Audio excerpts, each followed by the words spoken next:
भारत में किसानों को लेकर राजनीति तेज हो गई है, और हो भी क्यों ना, आखिर भारत एक कृषि प्रधान देश है। जिस देश की 70% आबादी ग्रामीण क्षेत्रों में बसी हो और जहां सबसे बड़ा क्षेत्र कृषि हो, वहां की राजनीति किसानों से हटकर हो, ऐसा कैसे मुमकिन है? आदाब, मैं हूं कलीम अख्तर और आप देखना शुरू कर चुके हैं डेमोक्रेटिक अड्डा का न्यूज बुलेटिन देश की बात। आज के वीडियो में हम आपको बताएंगे योगी आदित्यनाथ लखनऊ से निकलकर प्रदेश भर में किसान सम्मेलन क्यों संबोधित कर रहे हैं। अरविंद केजरीवाल ने कृषि कानूनों को लेकर अपना रुख क्यों बदल लिया है। सुप्रीम कोर्ट ने किसान आंदोलन पर सुनवाई करते हुए कौन सी टिप्पणियां की हैं और क्या क्या सुझाव दिए हैं। कौन सी बात पर सरकार को चेताया है। भारतीय जनता पार्टी को अब यह एहसास होने लगा है कि कहीं ना कहीं किसान भारतीय जनता पार्टी से कृषि कानूनों को लेकर नाराज हैं। अब उन्हें अपना वोट बैंक खिसकता नजर आने लगा है। यही वजह है कि भारतीय जनता पार्टी ने मुख्यमंत्री योगी आदित्यनाथ को किसानों को मनाने के लिए उतार दिया है। कल योगी आदित्यनाथ ने बरेली में एक किसान सम्मेलन को संबोधित किया और वही बातें जो अब तक कृषि एवं किसान कल्याण मंत्री नरेंद्र सिंह तोमर कहते रहे हैं दोहराए। हम तो मंडियों को तकनीक के साथ जोड़ रहे हैं, आधुनिक इंफ्रास्ट्रक्चर के साथ जोड़ रहे हैं, लेकिन विपक्ष गुमराह क्या कर रहा है कि मंडी बंद हो जाएगी। मंडी कहां से बंद हो रही है? हम तो मंडी को तकनीक के साथ जोड़ रहे हैं। एक बार फिर किसान सम्मेलन को संबोधित करते हुए योगी आदित्यनाथ ने बरेली में विपक्ष पर यह आरोप लगाया कि वो एमएसपी पर किसानों को बहका रही है। उन्होंने ये बात दोहराई कि कृषि कानूनों से एमएसपी पर कोई फर्क नहीं पड़ेगा और ना ही सरकार मंडियों को बंद करने जा रही है। उन्होंने सीधे सीधे विपक्ष पर किसानों को बरगलाने का आरोप लगाया है। वहीं एक और अरविंद केजरीवाल ने कल दिल्ली विधानसभा के अंदर तीनों कृषि कानूनों की प्रतियां फाड़ दी हैं।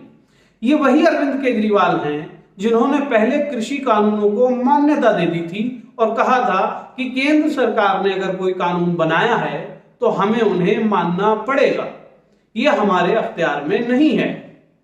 अब आम आदमी पार्टी किसानों के साथ खड़ी है या नए आरोपों की तैयारी कर रही है कि देखिए अरविंद केजरीवाल ने तो कृषि कानूनों की प्रतियां फाड़ दी। हम आपको बता दें कि आम आदमी पार्टी की निगाहें सिर्फ पंजाब पर ही नहीं हैं, बल्कि उत्तर प्रदेश के 2022 विधानसभा चुनाव लड़ने की भी तैयारी कर रही हैं। यूपी में तो बाकायदा संजय सिंह को मुख्यमंत्री पद का चेहरा भी घोषित कर दिया गया है। एक तरफ योगी आदित्यनाथ बरेली में किसान सम्मेलन को संबोधित करते हैं तो दूसरी तरफ दिल्ली विधानसभा में कृषि कानूनों की प्रतियां फाड़ी जाती हैं।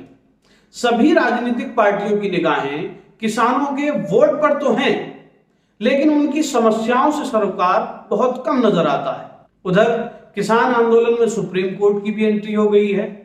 कई दिनों से किसान आंदोलन में डटे हैं और शांतिपूर्ण तरीके से कृषि कानूनों का विरोध कर रहे हैं। बुधवार को एक याचिकाकर्ता ने इन आंदोलित किसानों को बॉर्डर से हटाने की याचिका लेकर सुप्रीम कोर्ट का दरवाजा खटखटाया था।